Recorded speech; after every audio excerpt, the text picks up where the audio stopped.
We continue with our conversation. If you have a quarterback, you have a chance. Plus, we'll hear from the great Lincoln Kennedy on who he believes Geno Smith has an opportunity to be very much like. That plus more on Tuesday's edition of the Locked On Raiders podcast for July 8th, 2025.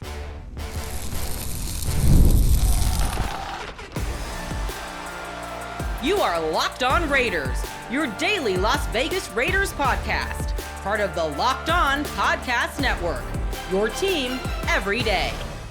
And welcome in, Raider Nation, to another edition of the Locked On Raiders podcast. Thank you so much for making the show your first listen of the day. We definitely appreciate you for catching the show wherever you find your favorite podcast, or you're checking us out by way of the YouTube page. You know we appreciate both. Show continues to grow each and every day because of your consistent support and the great job that my man Ari does behind the scenes, making sure we look good and sound good each and every day by way of the Locked On Raiders podcast YouTube page. So big ups to Ari. Does a fantastic job. Without him, there is no YouTube page. So shout out to Ari. He's on Twitter at Ari Produces. You can hit me up as well at your boy Q254. And if you want to be a part of the show, as many of you do, got the Locked On Raider podcast voicemail line for you at 707-654-4693. Didn't have any calls and texts on Monday's show. We'll definitely get back to that coming up today. Segment number 3, we'll close out the show hearing from you. A lot of good feedback on multiple subjects that we've been talking about, even going back to last week here on the show. So we always appreciate the feedback from Raider Nation, calls, texts. We'll hear that in segment number 3. Segment number 2, we'll talk about storylines with the silver and black. It's a subject that I talked about on my radio show on Monday. I'll tell you the reason why, how this came about. I'll give you a couple storylines that I'm really paying attention to when it comes to the Raiders in 2025. We'll break that down in segment number 2. Here in segment number 1, we'll continue with the conversation when it comes to if you have a quarterback, you have a chance. That's after I tell you about the title sponsor of the show, which is Game Time. Download the Game Time app, create an account, use promo code LOCKEDONNFL for $20 off your first purchase. Now, getting into if you have a quarterback, you have a chance. It goes back to the conversation I had over the past weekend in Texas with the great John McClain when he was talking about the Raiders and what they could possibly do in 2025. And as opposed to other years, the Raiders do have a quarterback that we all feel pretty good can get the job done in Geno Smith. Obviously, he was very successful under head coach Pete Carroll in Seattle. So I don't think there was a time last year where you can look at the matchup, the quarterback that was, whether that was Gardner Minshew as a starter, Aiden O'Connell, or Desmond Ridder, and say, yep, the better quarterback is the Raiders quarterback. I don't think they had one opportunity out of 17 games last season where that was the case. The point of Monday's show for me was to point out how many times I believed the Raiders and Geno Smith would have the advantage at the quarterback position. It wasn't to do a win-loss total. Like, it wasn't me coming up with win-loss total. It just happened to be that I came up with 9 times throughout the course of the season. 9 out of 17 games, I felt like the Raiders had the advantage at the quarterback position. Again, that is 9 times better than they had in 2024, when I don't think 0. I think 0 was the actual number that they had the advantage. They just didn't have it, in my opinion, but they do have it with Geno Smith. So we went through the schedule, and I broke it down. If you missed Monday's show, that's okay. Week 1 versus the Patriots, Geno Smith versus Drake May, advantage Geno Smith. Week 4 versus the Bears, Geno Smith versus Caleb Williams, advantage Geno Smith, right? I just think that that's a better situation right now. It's still early with Caleb Williams. Week 5 against the Colts, that's Geno Smith versus maybe Daniel Jones, maybe Anthony Richardson. Again, advantage Geno Smith. Week 6 versus the Titans, you got a rookie in Cam Ward that the Raiders will be facing. Again, advantage Geno Smith.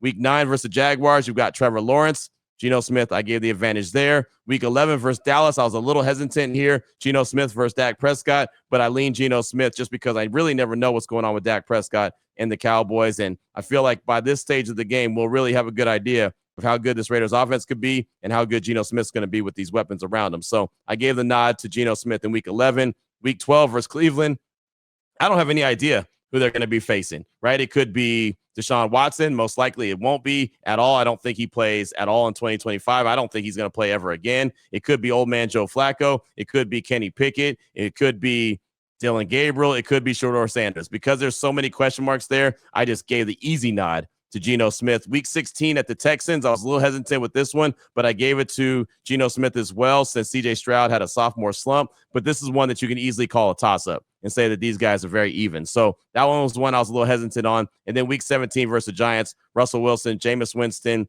or Jackson Dart, the rookie. I went Geno Smith because, again, you really don't know who's going to be out there and don't know who the head coach is going to be of the Giants by week 17. So I went 9 out of 17 games. I felt like Geno Smith was going to have the advantage for the Raiders in the matchup between the two quarterbacks. So I know a lot of people probably thought that I was talking wins and losses because that just happens to line up with what I've been saying, 8 to 9 wins consistently throughout the course of, well, ever since the schedule has dropped. But I was just talking about the quarterbacks, just the tail of the tape, the quarterback matchup. Now, Lincoln Kennedy, the great Lincoln Kennedy, part of the Raiders broadcast, joined my radio show on Monday, and there was a point on the Raiders, the Raiders squad show that we're doing, the new edition that we have here on the Locked On Podcast Network, giving you a little bit more Raider content. He had talked about Geno Smith being very Rich Gannon-like, or has a chance to be very Rich Gannon-like. Not saying he's going to be Rich Gannon. That was a league MVP, if you remember, but he has an opportunity to be Rich Gannon-like. So I wanted to explore that conversation with Big Link. Check it out. Here it is. Another one of my storylines that I'm looking forward to is Pete Carroll, Geno Smith. How does this work in Las Vegas? And I remember talking with you on the show about Geno, and you said, I don't want to say this is the same guy because that would be disrespectful, but it almost feels like the way that the Raiders acquired him, very Rich Gannon-like. This team is his. Just like John Gruden told Rich Gannon, hey, this team is yours. You're going to be our starting quarterback. You're the guy. Do you see Geno Smith having that same opportunity with the Raiders? I'm certainly optimistic that it will come out that way. And the reason why I say that is because I wasn't necessarily privy to the total situation in Seattle. I only saw the results. I think Geno Smith is a capable quarterback, and I think that he can win in this league. I think surrounded by the right personnel and the right scheme that they can be successful. But we're also talking about a very big uphill battle. You're talking about a team that didn't win, and the Raiders didn't win a lot of games last year, coming in this situation, not necessarily painted as a savior, but you're trying to paint consistency. Now, not being in that locker room, not being on that team, because I know how it went with Rich Gannon and John Gruden. I saw Rich Gannon win over John Gruden and the team, when he started to play very early in his career, and then, of course, the rest is history. I'm hoping it's the same thing for Geno Smith, because here, Geno now found a coach who believed in him. There's not a question. You always have to look over his shoulder. I have to worry about it.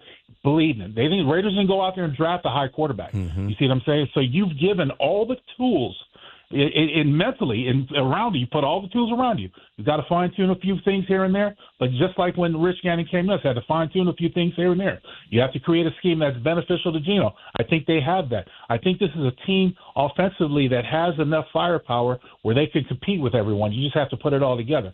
So I'm hoping that Geno keeps his head about himself, keeps us confident, goes out and does what he's capable of doing, not trying to overstretch, not trying to do more. We're not asking you to be a Lamar Jackson. We're not asking you to be a Patrick Mahomes. We want you to be Geno Smith. Use your skill set to take this team to the next level, because if you have a quarterback, you have a chance. What was it that Rich did early on that did win you over, won John Gruden and the rest of those guys in that locker room? For me, it was the New York Jet game. I can't remember. It was we were playing in Oakland. It was the Jet game, and Rich had, I think, either dislocated or broken a finger on his hand. And I was worried about him because this is when I was really getting to know Rich early. He was taking off. He was running. And I used to tell him, dude, don't run. Just stay in the pocket. I can't protect you if you run down the field. But then I learned his game, and I started to watch him while I was playing and sort of see his timing. He had almost like what I call a 3 Mississippi count. If nobody was open after 3 Mississippi, Rich was running. Mm-hmm. And it took him a while to start sliding. So I say that to say this. At the end of that Jet game, we were behind. Rich led us from behind, went down the field and scored a touchdown. And when he did that, he basically single-handed threw a couple passes, but there was a lot of times he used his legs. I said, oh, my goodness, this guy's for real. Now, up until that point, Rich Gannon had beaten the Raiders every time I played him, whether he was with Kansas City, whether he was with Minnesota. But I never watched him like I did playing with him. And I was like, oh, okay, now I see the rhythm. Now I see his timing. I got you. And ever since then, I mean, the history was the rest. I hated when Rich Gannon played with the Chiefs and he played against the Raiders because he always, like you said, always won. When they threw Elvis Gurr back in there, I was like, yes. Yes, exactly. It was just like, man. And then once he was a member of the Raiders, I was like, okay, now he's on our side. That is fantastic. And as you mentioned, the rest is history. So if you're one of these offensive linemen and you're seeing, okay, Geno Smith is my quarterback, how do you think that they could kind of pick up on tendencies like you picked up on Rich Gannon's tendencies and make that to their benefit? Well, you just get in flow. You got to get in a rhythmic flow. Whether you start with the running game, you open up play action, whatever the course of action is through the game, you got to get to a flow. If you have 3 and outs after 3 and outs, that's not a flow. Right. There's no stability there. You see what I'm saying? You got to get in some long, sustainable drives. You have to see how guys, if you're a young guy and you're in a huddle, whether it's the first time or the 50th time, you're in a huddle, you look into the guy's eyes, does that quarterback resonate confidence? Do they control the huddle? Are guys in there just lollygagging, everybody's talking smack? No. Are guys paying attention? And then more importantly, you see through actions, the quarterback's actions, well, you really are leading the team. Damn, that was a nice pass over on the flat. Oh, my goodness, not nice post route. We just got a deep dig route for a big game. Oh, let's keep the ball moving. That's the momentum. Crowd gets behind you. You get amped. You get antsy. You polish it all off that drive cue with a score in any capacity. You're walking off like, okay, we got something going here. You're feeling yourself. That resonates through the entire offense. But it starts with one person. Obviously, it starts with the center, but it goes through the quarterback, and it goes through the team. Everybody contributing to that success. When you have success, that resonates confidence. I thought that was a great, phenomenal breakdown, and Lincoln is one of the best in the business when it comes to breakdowns. That was just 5 minutes of our conversation we had on my radio show. We really went 20 minutes long, 20 minutes strong, and with the Raiders squad show that we're doing with Chantel Chan, we go an hour-long live stream. We're going to do it every single Monday and Wednesday as of right now, 7:30 a.m. Pacific time. We did another really good show, I think, on Monday. Our third episode. We'll have our fourth episode coming up on Wednesday, but that's the kind of breakdown that you get from the great Lincoln Kennedy. I thought that was phenomenal stuff. Talking about, Rich Gannon and what he did to earn the respect of John Gruden, earn the respect of Lincoln Kennedy, earn the respect of the guys in the locker room when he knew that he could trust and believe in what Rich Gannon was going to do. And again, I'm not saying Geno Smith is going to be Rich Gannon-like, but it feels like this is the opportunity. Rich was a journeyman quarterback. I thought he was really good in multiple stops, especially in Kansas City. I always loved it when he wasn't playing and Elvis Grbac was. I always thought he was really good at Kansas City, and so I was really happy when the Raiders put him on their side as opposed to having to play him twice a year, and clearly Lincoln Kennedy was as well. But I found that to be really interesting on when he found out that he could trust Rich Gannon and knew what he was going to be able to do, and also the way that he was able to block for Rich when Rich decided to take off and running. He knew his tendencies, and he kind of had an idea, okay, if the ball's not out and he's not already going somewhere with it, he's going to take off and run. Even though he's not the fastest dude, he still would make some plays. He would pick up 3rd down and 8. He would pick up 3rd down and 9. He would extend drives. And, he's talking about that game against the Jets when he basically did everything with his legs. Not saying Geno Smith is Lamar Jackson or Jalen Hurts or even Jaden Daniels, right, with that kind of fleet-footedness, but he does have the ability to pick up some yards with his legs. He does have some mobility, which I think is very crucial. So I just thought the comparison and contrast that Lincoln Kennedy had with Rich Gannon and how he just won over the locker room was fantastic. It's going to be up to Geno Smith, who already has the relationship with Pete Carroll, but now he's got to build that trust within his teammates. Really good breakdown from the great Lincoln Kennedy. Again, that's just some of what you can expect from the Raiders Squad Show Mondays and Wednesdays, 7:30 a.m. Pacific time, 1 hour long, 1 hour strong live stream with Chantel Chan, Lincoln Kennedy, and myself. Coming up in segment number 2, we'll get into storylines, the 3 top storylines I'm going to be paying attention to with the Raiders. That has to do with training camp and the regular season. I'll tell you how this came about, and I'll tell you what I'm looking at and what I'll be focused at. We'll do that in segment number 2 of today's Locked On Raiders podcast. Before we get to that, though, I do want to tell you about the title sponsor of the show, and that is Game Time. Have you ever decided at the last minute to head to a ball game with friends or family? Maybe it's game day, and you suddenly realize you want to be in the stands. Well, that's exactly where Game Time comes in. It's the easiest way to grab last-minute tickets without the stress, unless you're my guy Vegas Jess, which somehow, some way, he comes up with tickets all the time. It's like they appear in his pocket. Poof. Well, everyone else who's not Vegas Jess, Game Time is for you. With money you save on tickets, you can splurge on food, drinks, merchandise, or even invite a bigger group to go with you. Game Time makes it possible. Game Time makes buying tickets fast and simple. Prices on the app actually drop the closer you get to first pitch, and they've got incredible last-minute deals, clear seat views, and a lowest price guarantee that takes the worrying out of buying. And it's, for me, the clear seat views. That is A1 since day one. That is the best feature that they have right there on the app. It's the official ticketing partner of Locked On MLB, making it easy to browse the app for exciting upcoming Major League Baseball games. Matter of fact, how about the All-Star game, right? Yeah, believe it or not, that's on the way. Got the Home Run Derby on the way and the All-Star game. It could be that. It could be a game in Sacramento if you want to go see the A's. Whatever the case may be, you can check them out. Right now, take the guesswork out of buying tickets with Game Time. Download the Game Time app, create an account, use promo code LOCKEDONNFL for $20 off your first purchase. Terms do apply. Again, create the account, use the promo code LOCKEDONNFL. That's LOCKEDON NFL for $20 off. Download the Game Time app today. Last minute tickets, lowest price guaranteed. All right, Raider Nation, here we go. Segment number 2 of today's Locked On Raiders podcast. After putting a bow on the conversation we had, if you have a quarterback, you have a chance, want to get into another conversation. And it's funny how things pop up sometimes. I love the fact that I have many different outlets that I do shows. I love the fact that I talk to a lot of different people and I can kind of pick their brain and see where they're at. And we know what time of year it is right now. A couple of weeks from the start of training camp, there's a lot of rankings coming out. There's a lot of lists going out. There's a lot of conversations. Well, on my ESPN radio show and really up and down the network, we're doing the Rank 'em series, right? We'll do it for a couple of weeks and we'll rank everything. Top running backs, top wide receivers, top quarterbacks, top head coaches, a whole lot of different rankings, like top 5 on all these different subjects. Well, on Monday on Joe and Q, it was the top 5 storylines I'll be paying attention to the most across the National Football League in 2025. So it's funny because, again, this is going to be the same conversation, the same rankings for every show, but a lot of them are different. A lot of the storylines are different. So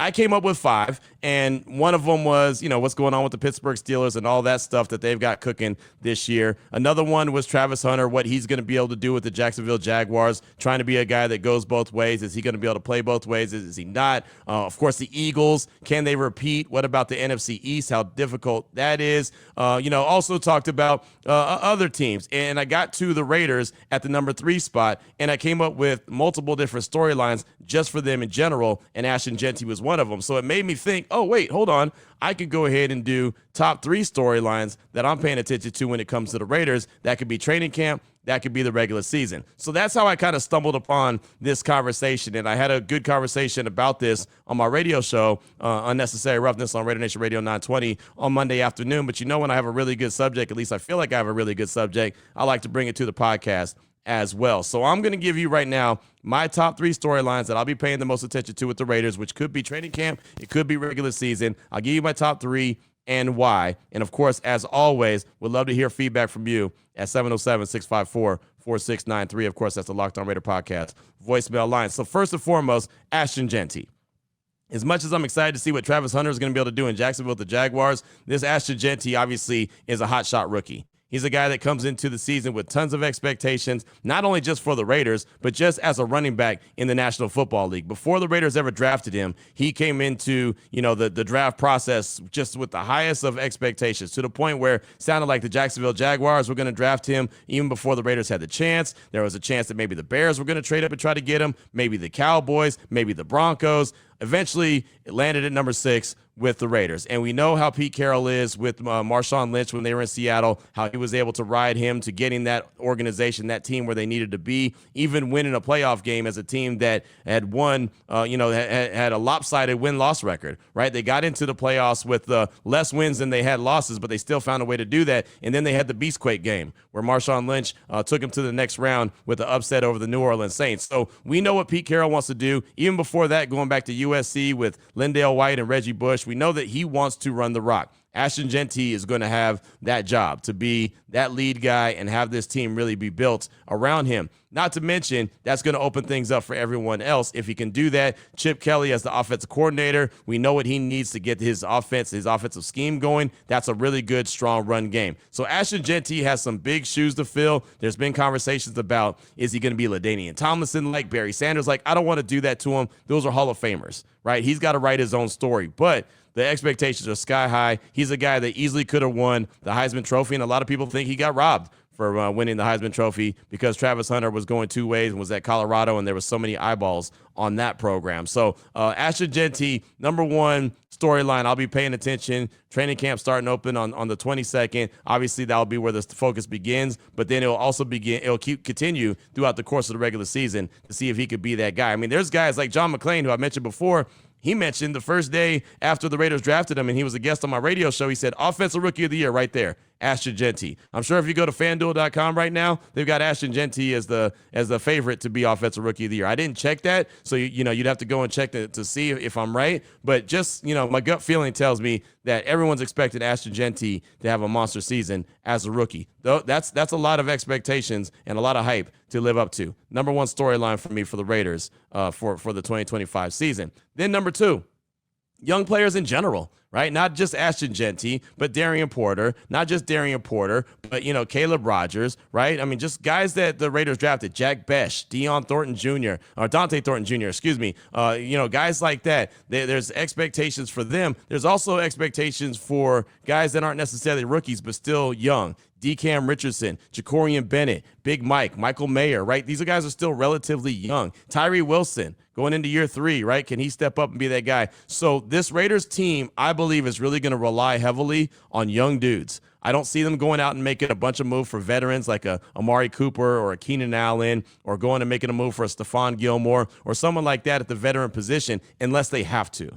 I think that they're going to give these guys an opportunity to sink or swim. And they're hoping that in training camp, they'll learn so much about them that they'll feel pretty good about their chances to swim as opposed to sink. So obviously following it during training camp, the young players, we saw Darian Porter Jr., we saw him, lining up as a starting corner across from Eric Stokes in OTAs and mandatory minicamp, which means nothing right now. Right? It doesn't mean that they're going to be starters in the regular season, but that's where they were lined up. So it kind of gives you, the thoughts of, where Pete Carroll may be leaning at this stage of the game. But there's so much earning that's going to have to go into place before they just get crowned starters. But again, young players, you go back to what John Spytek did in Tampa Bay when they turned over the roster and had so many young dudes out there, and they were contributing immediately after Tom Brady and company won the Super Bowl, and then Brady ends up eventually retiring. They flipped that roster around, and so many young guys were contributing. John Spytek knows all about that, right? He drafted 11 guys for a reason. He's going to be expecting, Pete Carroll's going to be expecting, Chip Kelly's going to be expecting, Patrick Graham's going to be expecting a lot of young guys to step up and play well in 2025. So young players' growth in the NFL is my number 2 storyline I'll be paying attention to, not only in training camp, but the regular season for the Silver and Black. And then finally, and this might be most important, and we touched on it a little bit in segment number 1 of today's Locked On Raiders podcast, the dynamic between Pete Carroll and Geno Smith. Does this work in Vegas? Does it work? Right? We saw Pete Carroll get things turned around at USC, turn into a national championship. We saw Pete Carroll get things turned around in Seattle, turned into a Super Bowl championship, should have been 2, right? But it wasn't. We've seen Geno Smith have success under head coach Pete Carroll in Seattle. Now, it didn't turn into a Super Bowl victory or anything like that, but you saw him make the playoffs. Can this dynamic, this 1-2 punch between Pete Carroll, who clearly believes in Geno Smith, like the great Lincoln Kennedy you heard from him in segment number 1, can they get this thing turned around? Can they take ownership of this team and get this organization back to where it needs to be? Where, as I've mentioned many times, going all the way back to New Year's Eve, commitment to excellence and just win, baby, means something. It's not just a slogan on a T-shirt that you go buy at Wally's World, right? It actually means something. It's not just a slogan that you see on the wall when you're leaving the facility or the stadium. It actually is the standard that the Raiders have. And they have a commitment to excellence and just win, baby. That's what they do. Right? That's got to mean something. It can't just be a cute phrase that I say at the end of the podcast each and every day, right? That's just what it is. So can this work? We know Pete Carroll has a 3-year contract with an option for the team option for a 4th year. Can he, by the time he's done, when it's all said and done, when he's ready to walk away and go watch his grandkids play football or whatever the case may be, whatever he wants to do, can he get this organization back on the right tracks so whoever slides in to that head coaching spot has something really good to work with and they can keep that trajectory going forward? Right? Can he be that guy? That's going to be one of the biggest tasks, if not the biggest task, of Pete Carroll's career so far, as far as I'm concerned. He's had success wherever he's gone. Can he have success with the Silver and Black? So to me, those were the 3 storylines that I'll be paying attention to the most. I know there's plenty other storylines that are out there. Could be about individual players, could be about units like the offensive line, defensive line, whatever the case may be. I heard some answers about Christian Wilkins and his ability, his availability. I think that that's very valid. And there's others, Brock Bowers, can he build off what he did his rookie year? Like, there's so many different storylines out there. But to me, Ashton Genty, can he live up to the hype and the expectations that have been put on him? Young players, can they grow into the NFL like the Raiders need them to? And can Pete Carroll and Geno Smith, can they make it work in Las Vegas? To me, those were the top three storylines that I'll be focused on. But I want to hear from you, as always. Love to have a lot of interaction here on the show at 707-654-4693. Love to treat this show similar to me treating my radio shows. The only difference is it's not live and we can't do it right away. Right? We do get some really good feedback on the Raiders Squad show. We also get some really silly type comments at times as well. I was noticing those on Monday's show. You know how I am. I try to keep it respectful at all the time. So a couple of those comments I saw, it seemed like it was just kind of bickering back and forth between Raider Nation. I don't know what that was all about, but we love the feedback. We love to get, immediate reaction, but we also like to keep it respectful. And, of course, I like to do that with the Locked On Raider podcast voicemail line as well, 707-654-4693. As a matter of fact, we'll hear from you as we close out the show. We'll do it next. This is the Locked On Raiders podcast.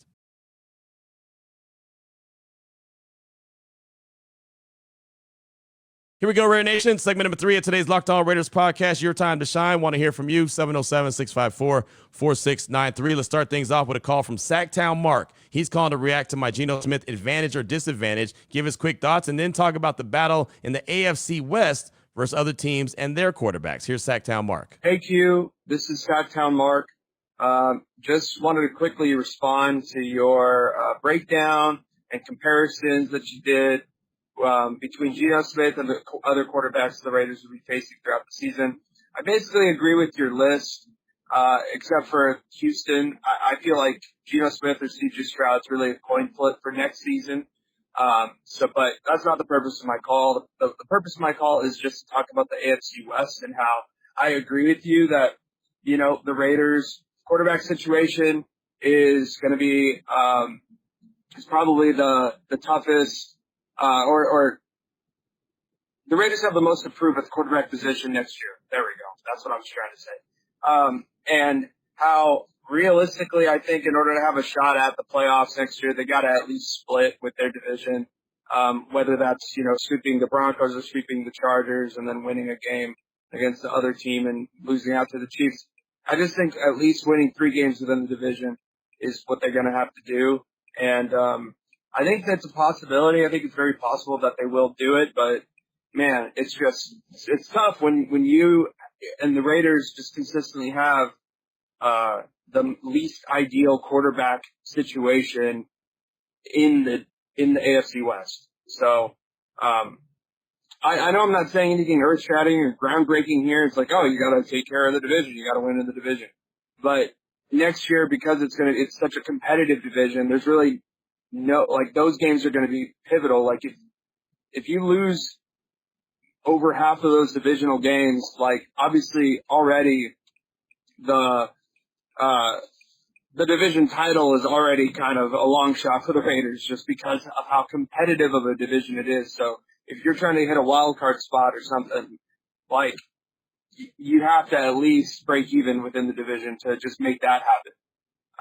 And then after that, of course, it's all the games within the conference. But either way, Q, I just thought I'd chime in and just say the Raiders have a little bit of an uphill battle in the division. Again, I know it's nothing earth-shattering, but if there's anything you want to branch off from that, please feel free.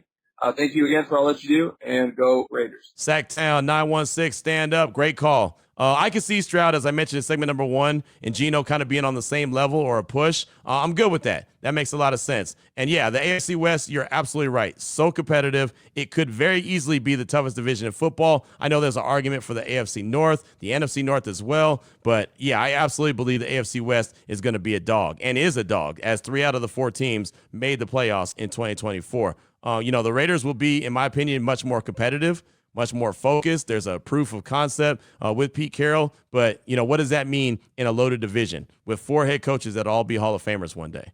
Right? It's a tall task to ask for them to all of a sudden go from being a 4-win team to, say, a 10-win team and have an opportunity for the playoffs. Obviously, nothing's impossible. We've seen it happen before, but it's very difficult, especially when you're in a division like the AFC West. Really good call, Sacktown. Thanks so much for it. I do appreciate you. Up next, got a text from Ohio Raider from the 419. Q, what's good? Let's get right into it. Week 9, I have to disagree with you. I'm taking Geno over Bo Nix. I understand you giving Nix the nod because of his playoff year, but we have a quarterback that has been in the league since 2013. I'm picking him just because of his experience. If we do not think Geno is better than Nix, then it's time for a new quarterback again. Now, if you were talking about the teams as a whole, I understand why you picked Nix, because on paper, they have a better team. Just win, baby. Go Raiders. Ohio Raider from the 419. Great text, Ohio Raider. Thanks so much for that. And yeah, I was going off the fact that he did get the Broncos into the playoffs year 1.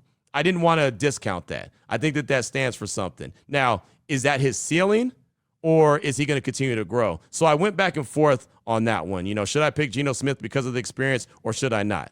I think that Bo Nix would fit perfectly with what Sean Payton did. I don't want to disrespect him and say he's not a good quarterback. I do have questions where his ceiling is at. So if you go and you say, hey, against the Denver Broncos, when it's Geno Smith versus Bo Nix, which obviously is twice a year, I'm giving the advantage to Geno, I'm cool with that because I do think it's really close. Right. And again, I'm so interested to see what Bo Nix does year 2. Just like I'm interested to see what Jaden Daniels is going to do year 2. We saw Jaden go and dominate the league, win Offensive Rookie of the Year. Bo Nix was very close as well. Do they take a step back like C.J. Stroud did in year 2? Do they have a little bit of a sophomore slump, or do they have a year 2 jump? Right. I mean, that I think is going to be the biggest question. So if you decide that Geno should get the advantage over Bo Nix, I'm cool with that. So that would mean that in 11 games throughout the course of the year, the Raiders have the advantage of the quarterback position because obviously they played Denver twice. So, again, not doing win-losses with these. I'm just looking at advantage or disadvantage when it comes to the Raiders in the quarterback position in each game in 2025. Ohio Raider, thanks so much for that text. I do appreciate you. Keeping the party rolling. Eric the Rockin' Raider in Phoenix. He's also calling to talk about my Geno Smith versus the opponent's quarterback in 2025 that was talked about on Monday's show. Here's Eric the Rockin' Raider out of Phoenix. What's up, Q? It's Eric the Rockin' Raider in Phoenix.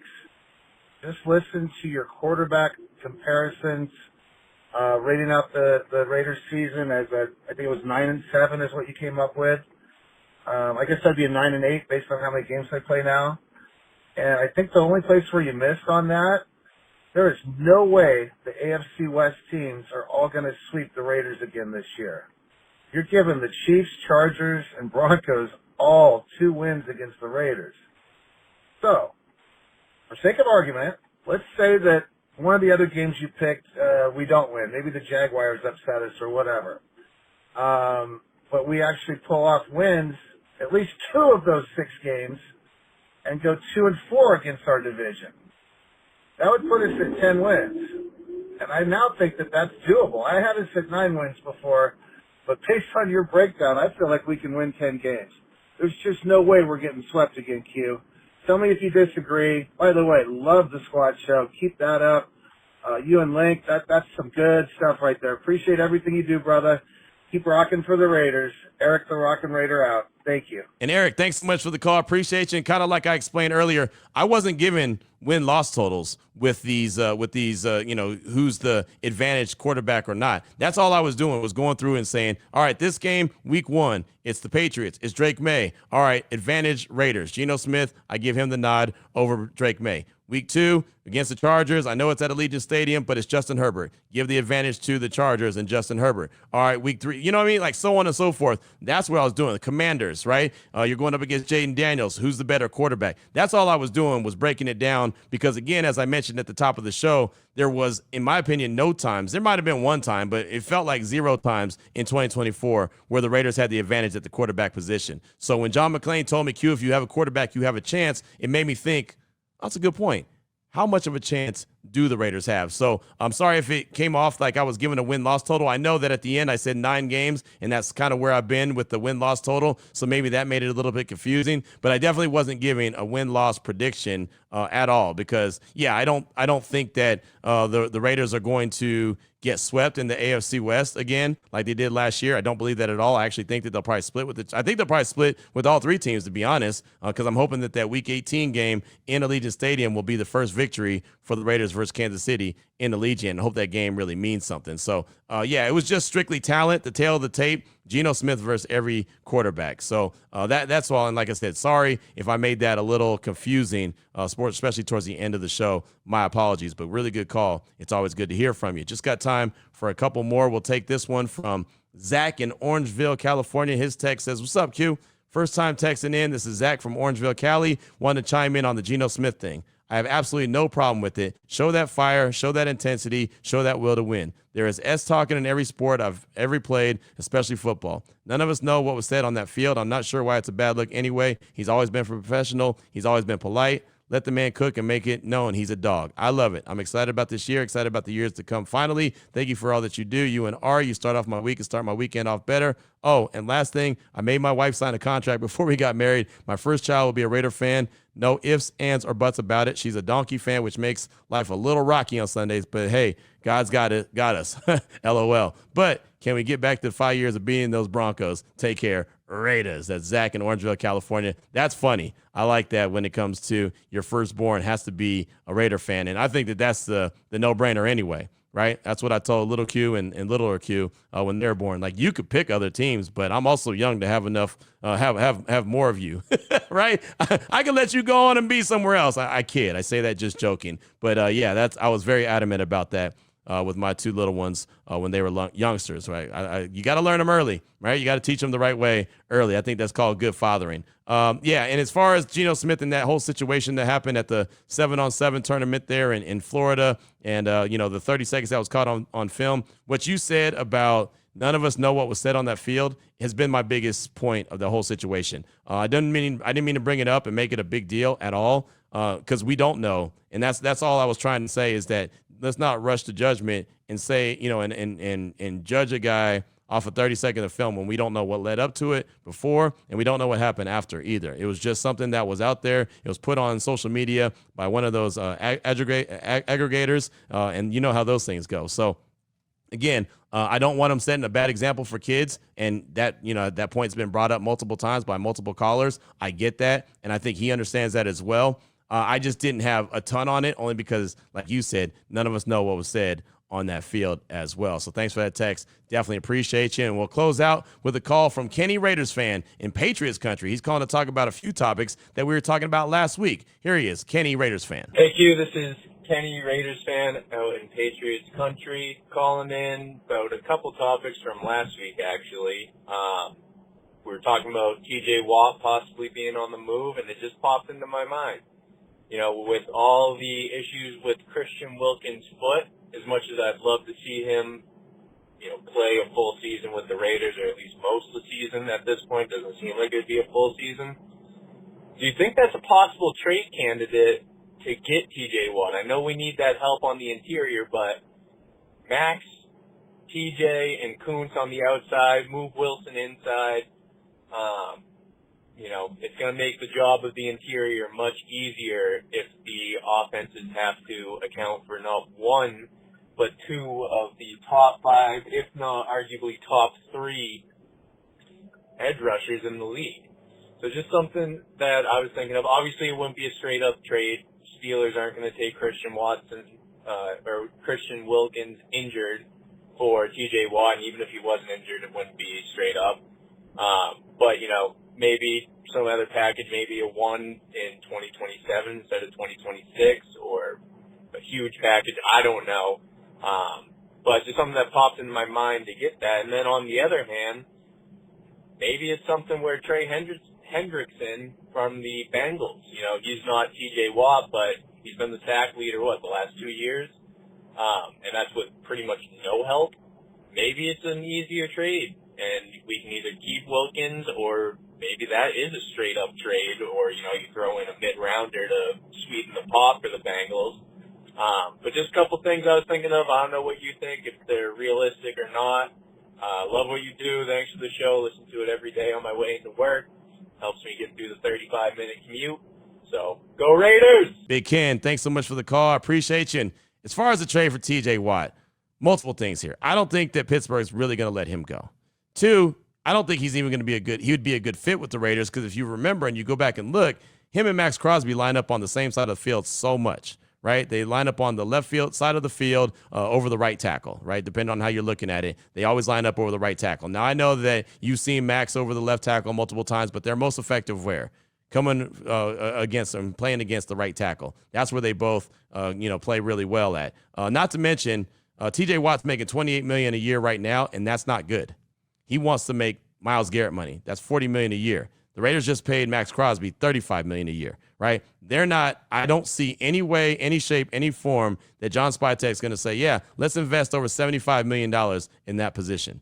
I just don't see it, right? I get the defensive tackle position with Christian Wilkins and the money that was invested there, and obviously the money that's invested with Max Crosby, but those are two different positions. I can't see the Raiders paying two edge rushers that kind of money, $35 and $40 million. Plus, if you pay TJ Watt $40 million, what are you telling Max Crosby, who you just gave him $35 million? Like, he's going to look at that, and even though 35 is a lot of money, that's like a low ball. Like, wait, hold on. How did he pass me and he comes from another team? So I don't think the Raiders have any interest in that. As far as Trey Henderson goes, he's going to get paid more money at some point. I think things will work out with Cincinnati. He's not going to get Myles Garrett money, I don't believe. I think he'll end up probably around TJ Watt money now, around $28 million. He's severely underpaid, around $15 million a year right now. But again, I don't see the Raiders investing that kind of money, especially when they gave Malcolm Kuntz a 1 year, $12 million deal. They still have Tyree Wilson there. They still have other guys that they have in the mix that they like to see them get going. I don't think that they're trying to break the bank and try to, reinvent some of the contracts for these edge rushers. I just don't see it. That's why it was so smart that they paid Max Crosby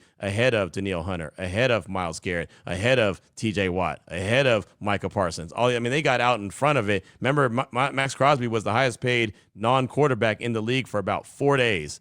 And then Myles Garrett topped the charts, going over $40 million after demanding a trade and saying it wasn't about the money. Like John McClain always tells me, Q, it's always about the money. That's all going to do it for today's show. That's all we got time for. Thanks for that call, Kenny. I do appreciate you. Zach, appreciate you. Eric, the Rockin' Raider, Ohio Raider, and Sacktown Mark, appreciate all that great feedback. We do got a really good text from Big Fish Raider. We'll get coming up on tomorrow. Plenty of more feedback we'll get to. We'll have more news and notes. We'll continue with, the top storylines when it comes to the Silver and Black training camp and also the regular season. Whatever you have to say, want to hear from you, want to continue to expand on these conversations. On my radio show, I know I'll have Jason Horowitz today. I'm pretty fired up about that. It's always great to hear from that part of the broadcast, what he's going to be looking at. So if anything good comes from that, I'll bring it to the show as well. So until tomorrow, Raider Nation, take care of yourself, take care of your family, love on your family. Most importantly, as always, just win, baby.